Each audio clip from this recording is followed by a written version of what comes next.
अख्तियार वली साहब, अमजद साहब कह रहे हैं हमने तो अपने लोग निकाल दिए हैं, यही लोग हैं, इन्हीं से बात करनी है, ये बाख्तियार भी हैं।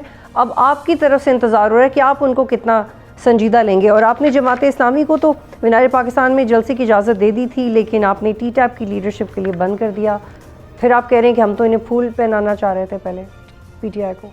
जी, तो जब मैं बात कर रहा था, मैं थोड़ा सा वहां से कंटिन्यू करूंगा। तो जैसे एक तो इन्होंने हमारे साथ अपना प्लान शेयर नहीं किया कि कहाँ पे रुकना है, कहाँ पे जाना है, क्या इनकी एक्टिविटीज हैं, ताकि अकॉर्डिंगली उसके लिए सिक्योरिटी के मजबूत और फुल प्रूफ बंदोबस्त उसका किया जा सके। लेकिन और हम अपना प्रोग्राम इनको दे सके कि हमने आपके लिए ये तरतीब दिया है। जैसे ही असेंबली में पहुंचे तो अब असेंबली बिल्डिंग में तो चले जो भी दाखिल हो गया, लेकिन फिर असेंबली हॉल में उन लोगों का दाखिला जो वांटेड लोग थे, जो असेंबली के मेंबरान नहीं है।